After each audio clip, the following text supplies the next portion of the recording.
Adult Swim YouTube kanalas sekmadienį pradėjo transliuoti naują ankstyvą Rick and Morty animės serijos peržiūrą.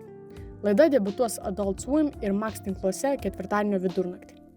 Versija su angliškais subtitrais ir japonišku garsu bus rodoma šeštadienio vidurnaktį Toname bloke. Be to, laida bus transliuojama ir Adult Swim Kanada kanale. Anime bus originalus kūrinys, kuriame bus pritaikytos temos ir įvykiai iš pagrindinės Rick and Morty animacinės serijos.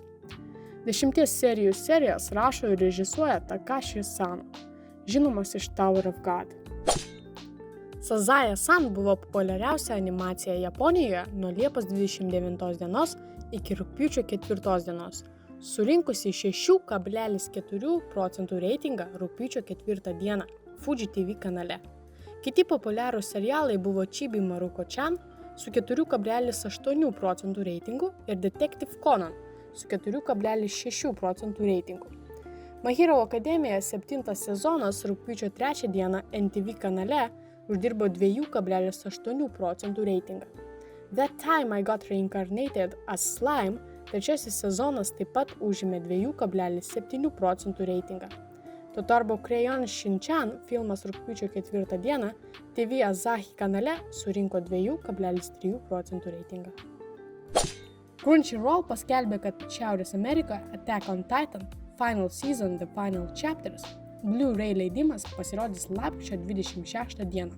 Riboto leidimo Blu-ray ir DVD rinkinys apims abu specialius epizodus – 148 puslapių meno knygą ir 32 puslapių digi knygą, kelias meno korteles ir 2 išskirtinus titano emalio smeigtukų ženkliukus.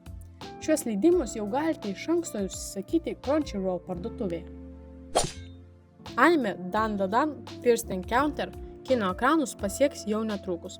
Pradedant riboto laiko seansais Azijoje rugpjūčio 31 dieną, Europoje rugsėjo 7 dieną, o Šiaurės Amerikoje rugsėjo 13-15 dienomis.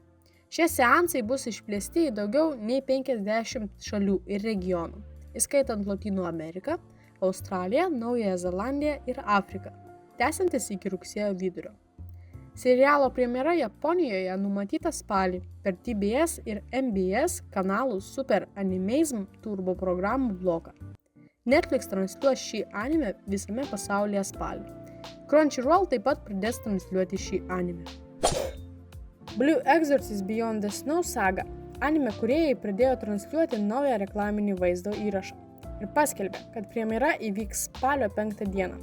Vaizdo įraše atskleidžiama ir pristatoma pabaigos tema Tsurara, kurią atlieka grupė Yobashi. Anime premjera įvyks spalio 5 dieną, pusę 1 nakties Japonijos laiku. Naujas anime turės 2 sezonus, iš kurių pirmasis bus Blue Exorcist Beyond the Snow saga, o antrasis sezonas Blue Exorcist The Blue Night saga. Bus rodomas 2025 metų sausio mėnesį. Crunchyroll taip pat transliuos šį anime, kai jis bus rodomas. Terminator Zero anime atskleidė naują anonsą, kuriame pristatoma laiko mašina prieš artėjančią premjerą Netflix platformoje, kuri vyks rugpjūčio 29 dieną. Serialą Netflix platformai kūrė Production IG ir Skydance Television. Režisieriumi yra Masashi Kudo, o Matson Toblin yra vykdomasis prodiuseris. Anime turės 8 epizodus.